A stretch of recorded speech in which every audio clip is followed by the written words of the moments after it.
My name is Maria Dawson, and at 32 years old, I never believed I would be fighting for my life inside the same house where I once learned to walk. The sound that still rips through my sleep is not the crash of my skull against the oak table or the crack in my ribs as I hit the floor.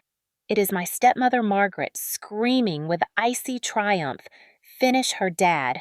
Do it now." That was the moment I realized I was no longer a daughter. I was prey in my father's house. Richard Dawson was once the man I saluted when he wore his old uniform. He was the figure I waited for at the window when I was a child, clutching his leg when he returned from drills, believing no harm could reach me as long as he stood beside me. That man no longer existed. The hands that once lifted me onto his shoulders were the same hands that smashed my head onto hardwood, chasing a pension worth $1 million as if money was more sacred than blood. I could taste iron in my mouth. I could smell the dust from the carpet mixed with varnish. My vision pulsed in and out, and through that haze I saw Margaret's smile. It was not the smile of family. It was the grin of a victor watching her enemy fall. Betrayal is not sharp at first. It is heavy. It pressed into me with every ounce of my father's weight. "Finish her, Dad." I heard it again and again, not only as her scream, but as his silent agreement. The man who should have pulled me up chose to push me down. Every childhood memory fractured in that second. The bedtime stories, the Sunday dinners, the lessons about honor, all shattered into pieces of glass that cut deeper than any wound. My body trembled on the floor, my palms slick with blood as I tried to push myself up. He shoved me down again. My own father. I had faced training that broke men twice my size. I had endured nights in uniform when fear sat on my chest like a stone.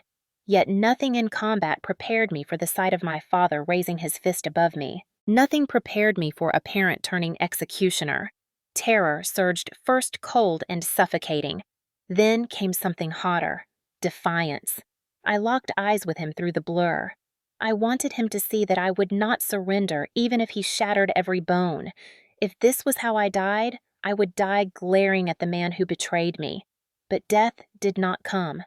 Not yet. Somewhere inside me a voice whispered, "Survive." Not for him, not for her. Survive to prove them wrong. Survive to expose them. The words, "Finish her." Dad were not just shouted in rage. They were evidence. They would one day echo in a courtroom. They would one day silence their lies. On that floor, bleeding, barely breathing, I understood something. My survival was not about keeping my heart beating. It was about turning this moment into a weapon of truth. The blood dripping into the floorboards would not end me. It would mark the beginning of the fight that would drag them into the light. Before I take you through the storm that led here, I need you to feel this betrayal. Imagine the one person you trusted most holding you down while someone else cheered for your end.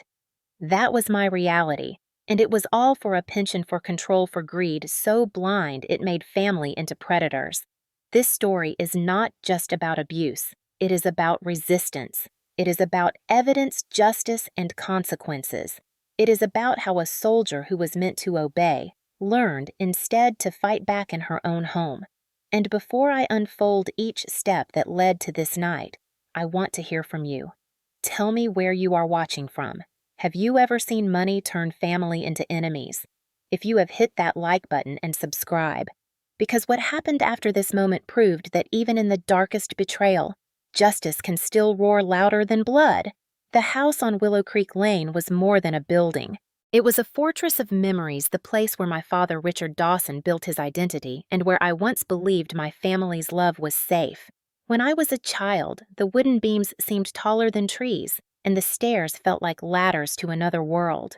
I used to slide down the railing while my mother Helen laughed in the kitchen, her hands busy kneading dough, her voice humming an old hymn.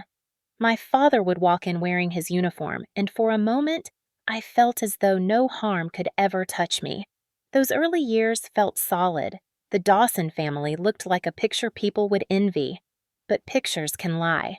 When my mother died suddenly from a heart condition, I was 10 years old.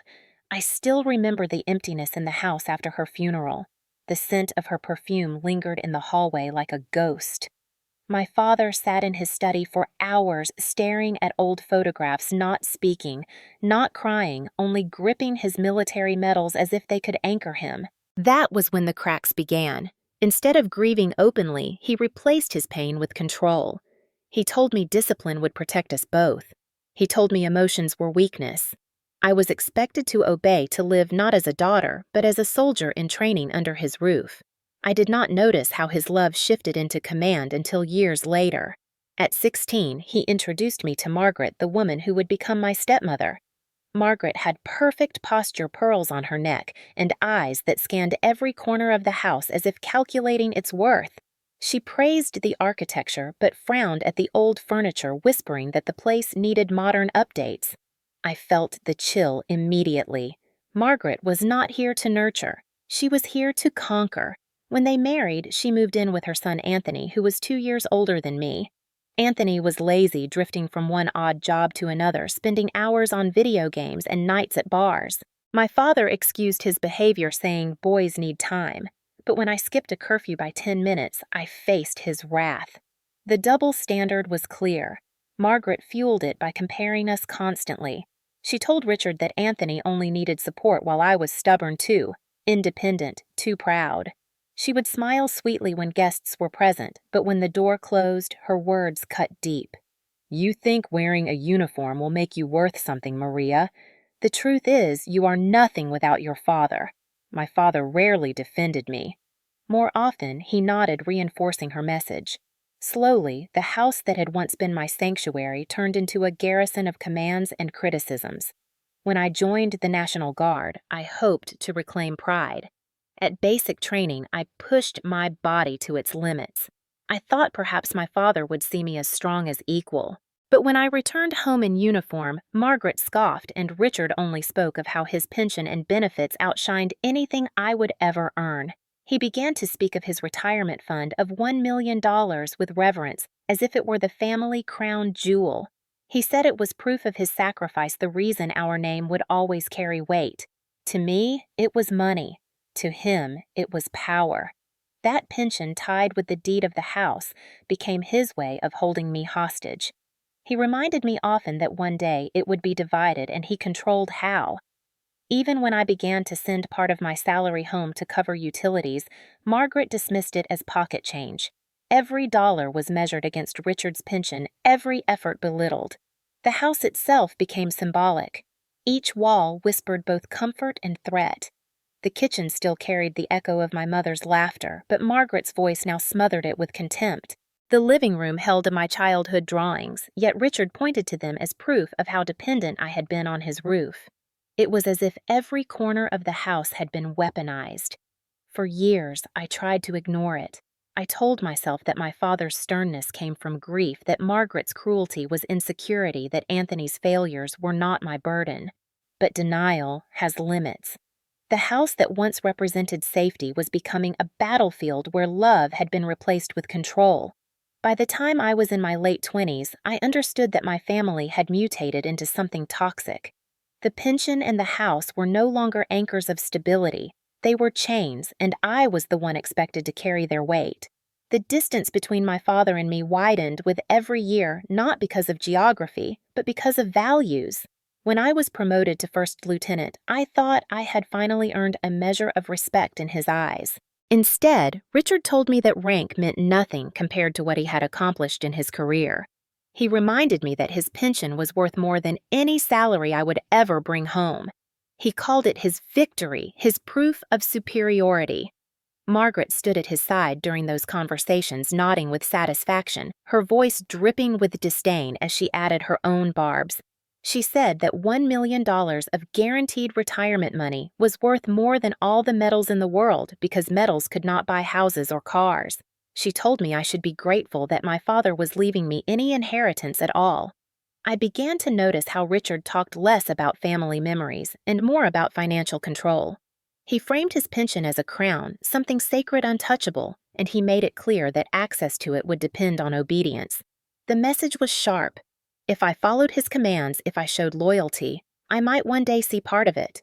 If I resisted, I would be cut out. Margaret fed this narrative by whispering lies into his ear. She told him I was plotting to take his money that I planned to use my military status to pressure him into signing over assets.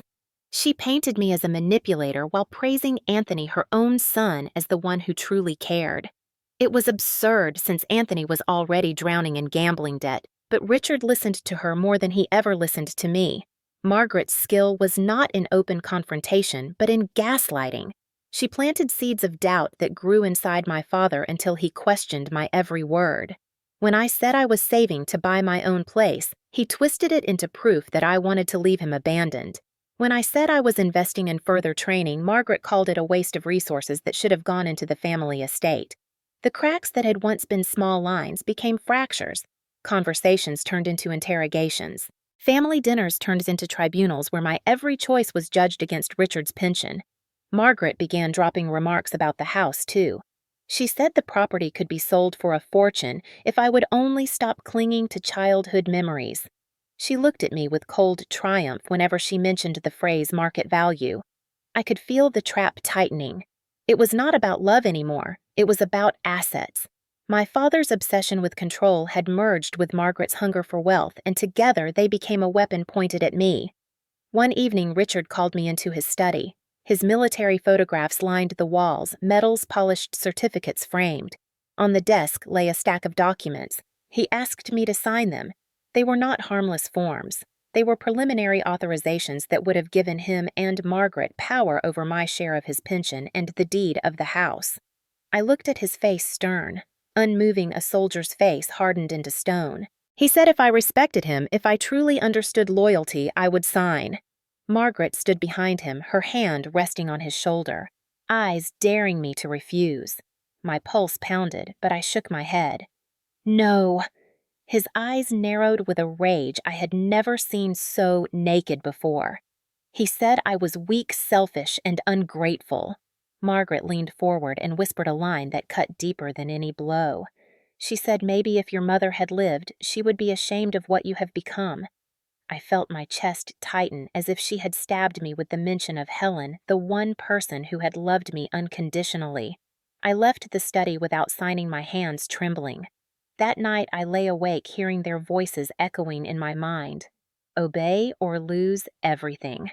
Obey or be cast out. I began to realize that their demand was not going to stop. They would keep pressing until I broke or until I fought back. The pension and the house were not just money. They had become the battlefield where my father measured my worth and where Margaret planned her triumph. I understood then that I was no longer just a daughter. I had become their target. The pressure did not stop after I refused to sign the papers in my father's study. It grew heavier day by day, pressing on me like armor plates stacked on my chest.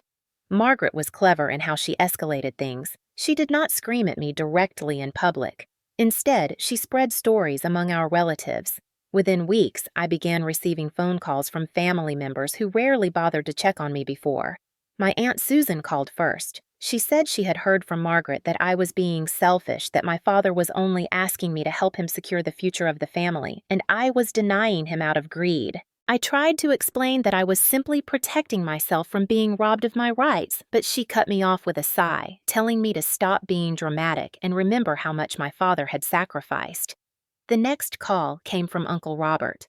He said he heard I had been manipulating Dad ever since his health began to decline, using my position as a soldier to intimidate him. He asked me bluntly if I was ashamed of taking advantage of a sick old man. His words struck like a whip. I realized then that Margaret had been whispering carefully crafted lies into every ear she could reach. Even my second cousin Elaine messaged me on social media, suggesting that I sell the house now before things became uglier. I could feel the walls closing in. At family gatherings, the air grew hostile. Cousins avoided my eyes. Old friends of my father who once praised me for serving the country now looked at me with suspicion. Margaret would smile sweetly and say things like, "Maria is under a lot of stress from her deployments. We should all be patient with her," but her tone dripped poison, planting the idea that I was unstable. Anthony played his part too. He bragged loudly that he was helping my father manage finances because I was too distracted to understand real money. People nodded along as if his gambling debts were invisible. I felt trapped inside a narrative they had built around me, a narrative where I was the villain and they were the victims. It was gaslighting on a family scale. The more I defended myself, the guiltier I sounded. Each night I went home exhausted, my chest burning with anger and fear. I began to avoid answering the phone. I dreaded family invitations because I knew they would turn into interrogations. Slowly, I withdrew from the people who once gave me comfort. That isolation was exactly what Margaret wanted. The fewer allies I had, the easier it would be to break me. I noticed changes at work, too. Some colleagues had heard the rumors. One asked me if it was true that I was facing disciplinary action in the military because of mental health issues. I was stunned. The lie had traveled beyond family bleeding into my professional world, threatening the career I had built with sweat and sacrifice. My father did not deny these rumors. He fueled them with silence. Whenever I confronted him, he said things like perception matters more than truth, or if people think you are unstable, maybe you should reflect on why. It was devastating to hear those words from him. He was no longer my father. He was Margaret's soldier executing her campaign against me. At night, I stared at the ceiling, struggling to breathe under the weight of loneliness. I remembered the house when my mother was alive, filled with warmth and light, and I compared it to the house now buzzing with malice. It felt like living in an occupied territory. Every sound of Margaret's footsteps was a reminder that I was unwanted in the place I once called home. Every glance from Richard carried accusation instead of love. My body tensed constantly as if expecting attack. Emotional exhaustion turned into physical symptoms. Headaches, racing heartbeat, restless sleep. I began to wonder if maybe they were right, if maybe I was losing my mind. But deep inside, a small flame burned. The soldier in me knew this was psychological warfare. The isolation was part of their strategy. They wanted me cornered, doubting myself too weak to resist when the final push came. I wrote in my journal each night to keep track of reality, reminding myself of facts, documenting conversations, logging the exact words they used. It was my way of holding on to truth in a world where lies surrounded me. Still, the isolation hurt. It carved into me, making me question everyone's loyalty, making me wary of every knock on the door. I learned what it means to be betrayed not just by one person, but by an entire circle twisted by manipulation, and I knew the storm was only beginning. The rumors and isolation were only the beginning. Once Margaret was confident that most of the family believed her story, the attacks became more direct. My father Richard started calling me late at night, his voice hard, carrying the weight of authority he once used on soldiers under his command. He demanded that I reconsider signing the authorization forms. When I told him no, he shifted from persuasion to intimidation. He said things like, "You know, I still have friends in the service who can make life difficult for you, or if you refuse me, I will make sure your career stalls." It chilled me because he was no longer speaking as a parent, but as a man issuing orders to a subordinate. Margaret followed up those calls with her own text messages. She wrote lines that dripped with guilt and venom. "If you cared about your father, you would sign. If you refuse, he will die hating you. Families should support each other. Your duty is to him, not to yourself." Each time my phone buzzed, I felt dread, knowing it would be another attempt to break me down. Anthony was more reckless. One evening, I returned home to find my front door unlocked, though I was sure I had secured it. Inside, I discovered papers spread on my kitchen table, mortgage documents with my name typed in as if I had already agreed. A chill ran through me when I noticed Anthony's cheap cologne lingering in the air. He had used the spare key Richard kept. It was a clear message. They could enter my life whenever they wished. I confronted my father, and he laughed coldly, saying Anthony was only trying to help me see reason. I shouted that it was breaking and entering, but he dismissed me, saying it was family property and I should not be dramatic. That moment broke any illusion I had that he still saw me as his daughter. I realized I was in danger not just emotionally, but physically. My friend Alicia urged me to see a lawyer, and I agreed. That was how I met Catherine Walker, a calm woman in her 40s with eyes that carried both kindness and steel. I sat in her office trembling as I explained everything from the rumors to the midnight calls to the break-in. She listened carefully, taking notes, then looked at me with grave seriousness. "Based on what you are telling me, we have grounds for legal action," she said, "but family court can be complicated. Judges want solid evidence, not just testimony. You need to start documenting every call, every message, every intrusion. Keep a detailed log, save recordings, install cameras. Without evidence, they will spin this against you." Her words gave me direction. For the first time, I felt like I had a weapon other than fear. That night, I bought a set of security cameras and installed them at my doors and windows. I created a journal where I wrote down every call, transcribing messages word for word. I printed out Margaret's texts and stored them in a binder. Each entry felt like a brick in a wall I was building to protect myself. Yet even as I gathered evidence, the threats grew worse. Richard's calls became more aggressive. "You have no idea what I am capable of," he hissed one night. "I will not let you keep what is mine." My stomach knotted as I held the phone, hearing the man who once tucked me into bed now promised destruction. Margaret's texts shifted too. They no longer tried to guilt me. They demanded, "Sign or we will make you. Sign or lose everything." The escalation was undeniable. The psychological war was turning into a physical threat. My body reacted with constant tension. I jumped at small noises, woke up sweating from nightmares where my father stood over me with papers in one hand and fists in the other. I told myself over and over that I was not weak, that I was a soldier, that I could handle this, but inside I felt the cracking weight of fear. The worst part was realizing that no one in the family would step in. They either believed Margaret's lies or chose to stay silent. I was alone except for Alicia, for Catherine, and for the growing stack of evidence. Still within that loneliness flickered determination. If they wanted to crush me, they would leave footprints, and those footprints would lead them straight into the light of justice. In the middle of the storm, one man stepped into my life who would change everything. George Miller was my neighbor across the street, a retired police officer in his early 60s with a weathered face and steady eyes. I had always waved politely when I saw him tending his garden, but until then, we had never spoken more than a few sentences. One evening, he caught me as I collected my mail. His voice was low but firm. "Maria, I noticed a man checking your windows yesterday when you were gone. Tall gray hair, expensive jacket. He was pulling at the locks." My stomach sank.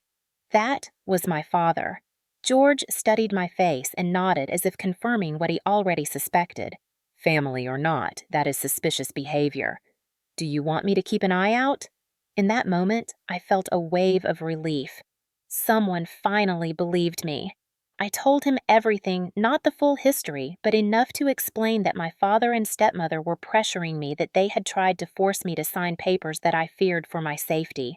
George listened carefully, his jaw tightening with each detail. He said he would watch the house at night, and if he saw anything, he would record it. He handed me his number and told me to call any time. It was the first real breath I had taken in weeks. The loneliness had nearly broken me, but now I had an ally living right across the street. At the same time, Catherine, my lawyer, continued guiding me. She helped me refine my evidence log, teaching me how to back up digital files, how to ensure text messages were stored with timestamps, how to preserve call records. She even suggested that I write summaries after each interaction, not just the raw words, so a judge could understand the emotional weight. She told me to stop responding to Margaret's messages. "Do not argue, do not explain," she said. "Let her words stand alone. The colder they sound, the more powerful they will be in court." Following her advice felt empowering. Each binder page, each new video clip, each screenshot was like loading ammunition. I began to see my fear as data points, pieces of evidence that could one day expose them. The cameras worked. Within a week, I captured footage of Richard pacing outside my driveway at midnight, his hands clenched behind his back. Another night, the camera recorded Anthony walking up to the porch and rattling the doorknob. I saved everything. Watching those clips filled me with dread, but also with a strange satisfaction. They were incriminating themselves. The soldier in me knew this was reconnaissance gathering intelligence on the enemy. The difference was that the enemy was my own blood. The emotional undulation was relentless. Some nights I cried into my pillow, shaking with terror at the thought of Richard breaking down the door. Other nights I sat at the kitchen table, staring at the evidence binder, feeling the first sparks of power. If this went to court, I would not be the crazy daughter Margaret painted me to be. I would be the victim with proof. George checked in often. Sometimes he dropped by with small pieces of advice from his years on the force. He showed me how to angle the cameras for maximum coverage. He explained how to speak calmly if I had to call 911. How to state facts clearly, so dispatchers understood the urgency. His presence became a steady anchor. When he said, "You are not alone in this," I nearly broke down from gratitude. Those words meant more than any weapon. They meant I still had someone in my corner. At work, Alicia kept encouraging me. She reminded me that my service record was clean, that my colleagues respected me, that Margaret's lies would not destroy everything. Between Alicia, Catherine, and George, Rhys was building a network, small but strong, and it gave me a plan. If Richard and Margaret escalated further, they would face not just me, but the law. Still, the fear never disappeared. Every sound at night jolted me awake. Every unknown car parked nearby made me tense. I lived in a constant state of alert, my body coiled like a spring. Yet underneath that fear lay resolve. The evidence was mounting. The allies were in place. The storm was coming, and for the first time, I believed I might survive it. The morning of the attack was bright and calm, one of those deceptive Texas autumn days when the sky is a perfect blue and the air feels safe. I had just poured coffee when the doorbell rang. Through the security app, I saw my father Richard standing tall in a pressed shirt with Margaret at his side, her cream suit spotless, her handbag gleaming. My instincts screamed to ignore them, but experience told me they would not leave. Against better judgment, I opened the door with the chain still on. "We only want to talk," Richard said, his voice calm in a way that felt unnatural.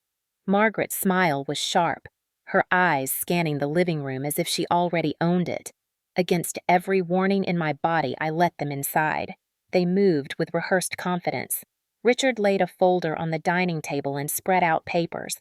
Mortgage transfer documents already filled in with my name.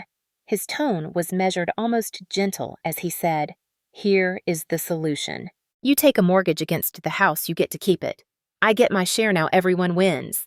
My pulse quickened. "Everyone wins except me," I said. "The house is already paid for. Why would I pay a debt just to hand you cash immediately?" Margaret's voice cut in cold and sharp. "Because Daniel needs it now, not in 5 years. You are selfish, Maria." My father's jaw tightened. He asked me again to sign. I stood firm. I promised Mom I would protect this house. His face hardened, patience evaporating. He slammed his hand on the table, rattling the crystal. "Be reasonable or I will make you." The soldier in me flared. I straightened my back and said no.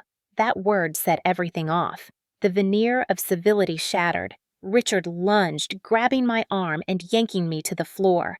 Pain exploded across my back as my head hit the wall. Before I could recover, his boot drove into my ribs. The air left my lungs in a rush. Margaret stood by the table, her voice ringing out. "Finish her, Dad. Do it now." Her words sliced the air like a knife, the confirmation that they had come not to negotiate, but to break me. Richard's face twisted with rage as he dragged me by my hair, slamming me into the floorboards. My vision blurred, blood dripping into my eyes. "Sign the papers or I will break every bone," he snarled, each word punctuated by another blow. I curled into myself, gasping, fighting to stay conscious. Margaret did not flinch.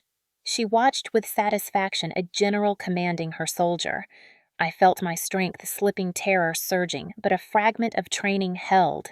My hand brushed the small SOS device on my keychain, sending a silent alert to George across the street. Seconds stretched into eternity. Richard raised a heavy crystal paperweight from the side table. The sunlight caught it, scattering rainbows across the room, a cruel beauty before destruction. Margaret's voice rang again, colder than ice. "Finish her, Dad! End it now!" I thought it was the last sound I would hear. Then another voice thundered from the kitchen doorway. "Stop! Police!"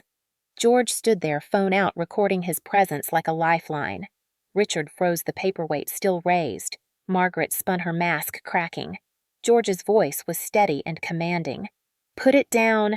I have called 911 and I have it all on video." My father's eyes darted between rage and calculation, but George did not move. He advanced slowly, placing himself between me and Richard. "Do not even think about leaving. The sirens are already on the way." The tension broke like a snapped wire. Richard lowered the paperweight, his chest heaving. Margaret began crying theatrically, insisting it was a misunderstanding that I had attacked them. But George did not falter. "Save it for the officers. I have every word, including you telling him to finish her." He angled his phone, capturing her pale face. I lay on the floor, gasping pain radiating from my ribs, but relief surged through me. The trap they had set had sprung on themselves. The sound of approaching sirens grew louder, each wail pulling me back from the edge. I knew then this was not the end of my story. It was the turning point. The next hours blurred together in a haze of flashing lights, paramedics, and questions I could barely answer. I remember the sting of antiseptic as medics pressed gauze to my head, the rattle of the stretcher wheels as they lifted me into the ambulance, the cold air that burned my lungs. My ribs felt crushed, every breath shallow. Yet beneath the pain pulsed relief. George's presence had saved me. His video had turned my father's rage into evidence. At the hospital, doctors confirmed 3 fractured ribs, a concussion, and deep lacerations requiring stitches. Bruises covered me like a map of violence. Lying under fluorescent lights, I tried to absorb what had happened. My own father had nearly killed me for money, and my stepmother had cheered him on. Still, I was alive. The police detectives visited while I was recovering. They asked detailed questions and photographed every injury. I watched their expressions harden as they reviewed George's footage. One officer shook his head and said quietly, "This is more than assault. This is attempted coercion with clear intent." That word intent echoed in my mind. My father had chosen this path. Margaret had encouraged it. Now the law was closing in. Within days, they were both arrested and denied bail. The preliminary hearing came quickly. I sat in a wheelchair, bruised and swollen, my body still healing as the courtroom fell silent. When George's video played on the screen, the sound of Margaret's command, "Finish her," Dad cut through the room like thunder. Gasps rippled among the spectators. Even the court reporter paused, her fingers hovering above the keys. The footage showed everything. Richard's fist, my body slamming into the floor. Margaret's cold stare, her words sealing the intent. Their lawyers tried to paint me as unstable, repeating the same lies Margaret had spread, but the evidence crushed those attempts. Catherine stood beside me, her voice steady as she dismantled every accusation. She presented Margaret's text messages demanding that I sign. She produced the camera footage of Richard prowling my property at night. Piece by piece, the narrative shifted. I was no longer the daughter painted as greedy and unstable. I was the soldier under siege by her own family. The trial became a public spectacle. Reporters filled the benches writing about how a father and stepmother had tried to crush their own blood for a pension and a house. Some articles called it the Dawson betrayal, others called it a case study in domestic financial abuse. Whatever the headlines, the truth was laid bare. The jury deliberated only briefly. The judge's words during sentencing burned into my memory. In 30 years on this bench, I have rarely seen such a calculated attack on a family member. "You betrayed not only your daughter, but the memory of your late wife." He turned to Margaret and said, "And you encouraged it, turning marriage into conspiracy." Richard was sentenced to 10 years for aggravated assault, attempted coercion, and conspiracy. Margaret received 5 years as an accessory with an additional permanent restraining order forbidding either of them from contacting me. As the bailiffs led them away, Richard glanced back at me, his eyes unreadable, perhaps searching for regret. Margaret kept her head high, her posture stiff, even in handcuffs. I felt no satisfaction, only an emptiness that the people who should have protected me had been exposed as my destroyers. Yet the verdict mattered. It was proof that the lies could not stand that evidence and truth could strip away their manipulations. Outside the courthouse, reporters crowded me. They asked how I felt. I answered simply, "Justice was served, but there are no winners here." My voice cracked on the last words because I knew deep down I had lost a father long before the gavel fell. Still walking away from that building, I carried something new. The fear that had ruled me for months began to loosen. The bruises on my body would heal, but the image of Margaret's command, captured forever on video, meant they could never again twist reality. Their own voices had condemned them, and for the first time in a long time, I believed I could rebuild. Leaving the courthouse should have felt like freedom, yet I carried invisible chains. My body was healing, but slowly, every breath still sharp from fractured ribs, every movement of my head reminding me of the concussion. Nights were the worst. I woke, drenched in sweat, hearing Margaret's voice echoing, "Finish her, Dad." Sometimes I thought I felt Richard's boot slamming into my ribs again. The doctors called it acute stress disorder, warning that it could develop into PTSD without treatment. They were right. Crowds made me panic. Sudden noises sent me spiraling, and even the sound of keys in a lock made me shiver. Catherine urged me to see a trauma therapist, and I began sessions with Dr. Olivia Chin, who specialized in military veterans and domestic violence survivors. Sitting in her office, I felt stripped bare, telling her how my father's betrayal cut deeper than any battlefield. She taught me breathing exercises, grounding techniques, and reminded me that recovery was not weakness, but strength. Still, progress was uneven. One day I felt steady, the next I collapsed into tears triggered by a single memory. George visited, often checking locks, inspecting the cameras, reminding me that I was safe. His steady presence helped me breathe easier. Alicia, too, stayed close, cooking meals, keeping me company, reminding me that family can be chosen. Slowly, I began to let their support stitch together the gaps inside me. At first, I could not return to the house. The bloodstains had been scrubbed, the walls repainted, but in my mind, I still saw myself lying on the floor while Margaret commanded my death. For weeks, I stayed at Alicia's apartment, sleeping on her couch, grateful yet restless. One evening, George came by with an idea. "What if we change the house itself?" he said. "Rearrange it, repaint it, make it yours again." His suggestion struck me. Maybe the only way to defeat the memories was to overwrite them. With Alicia's help, we moved, the furniture changed the colors, installed a stronger security system that connected directly to the local station. George taught me basic carpentry, showing me how to reinforce the doors and replace damaged boards. Each project felt like reclaiming ground that had been lost. Still, the nightmares persisted. I attended weekly support groups where I met other women who had been betrayed by family. Hearing their stories reminded me I was not alone. A woman named Lisa told me softly, "The hardest part is accepting you did not cause their cruelty." That line stuck with me. For months, I had replayed scenarios, wondering if I could have prevented the violence by giving in, by compromising, by being more obedient. But therapy and the group taught me the truth. Their actions were theirs alone. My job was to heal, not to carry their guilt. Slowly, the house became less of a battlefield and more of a sanctuary again. I planted flowers in the front yard, ones my mother Helen had loved, their colors bright against the soil. I created a memorial garden with a small fountain that gurgled softly in the evenings, reminding me of her laughter. Inside, I transformed the garage into a studio where I painted and journaled. Each brushstroke felt like exhaling poison. I invited children from the neighborhood to join me for free art classes, their laughter filling the rooms with a sound that finally drowned out Margaret's voice. Physical healing came too, though slower. My ribs knit together but ached in the cold. My scalp scar hid beneath my hair but throbbed when I was tired. My left hand still tingled with nerve pain. Yet each scar became a reminder not of weakness but survival. Catherine finalized the restraining orders, ensuring Richard and Margaret could never contact me again.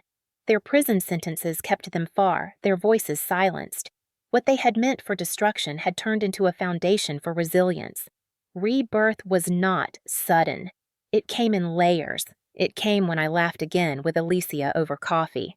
It came when George showed me how to swing a hammer into new wood, reclaiming strength in my arms. It came when I stood in my mother's garden and felt peace rather than fear. Bit by bit, the chains loosened. I was still scarred, still cautious, but I was no longer broken. Months after the sentencing, when the noise of the trial had faded and the reporters had moved on, I stood in my father's study alone. The room smelled of old wood and dust, the metals on the wall dull in the dim light. I had come searching for insurance documents, but what I found instead was a small envelope tucked in the back of a drawer. The handwriting was unmistakable. It was my mother's. My breath caught as I unfolded the paper dated just days before she passed away.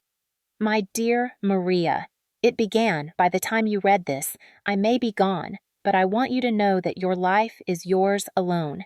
Do not let anyone, not even your father, control your spirit. Home is not built of bricks or pensions. It is built of freedom. Tears blurred my vision as I read those words. It felt like she was speaking directly into the wound that Richard and Margaret had tried to carve into me. For so long I had thought the house and the pension defined my worth, but here was my mother reminding me that the true legacy was freedom, not property. That night I made a decision. I would not live chained to what had happened. I would take the pain and turn it into purpose. With Catherine's guidance, I used part of the estate to create a nonprofit in my mother's name, the Helen Foundation for Women Veterans.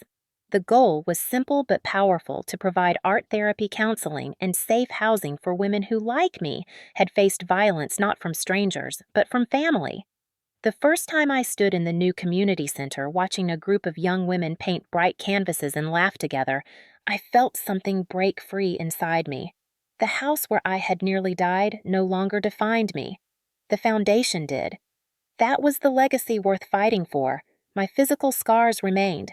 Cold weather still made my ribs ache, and certain sounds still triggered panic. Yet I learned that healing was not about erasing the past. It was about weaving something new through the broken places. The nightmares came less often, replaced by dreams of possibility. I enrolled in graduate school for educational leadership, determined to grow stronger in my career. George continued to watch over me, his steady presence like a guardrail. Alicia became like a sister, her laughter pulling me back whenever shadows loomed. And every time I stepped into the memorial garden filled with my mother's favorite flowers, I felt her words guiding me. Your life is yours alone. Standing there, I realized my father's obsession with control and Margaret's hunger for money had led them to destroy themselves. Their greed had chained them, but I had broken free. They tried to reduce me to a signature on a piece of paper. Instead, I became proof that survival can be transformed into strength. As I speak these words now, I want you to hear the truth. Family is not blood alone. It is action, loyalty, compassion. Sometimes blood betrays you. Sometimes strangers become your protectors. I was nearly killed by those who should have guarded me, but I was saved by those who chose to stand beside me. That is what real family means. So I leave you with this message. Have you ever been betrayed by those closest to you? Have you had to rebuild after the people who should have loved you became your enemies? If so, I want you to know that you are not alone. There is a way forward even through blood and scars. Share your experience in the comments below. And if my story touched you, hit like and subscribe, because I will continue to speak the truth about betrayal, survival, and justice. Remember this: legacies are not measured in pensions or property. They are measured in the courage to rise again, to choose freedom, and to write your own ending.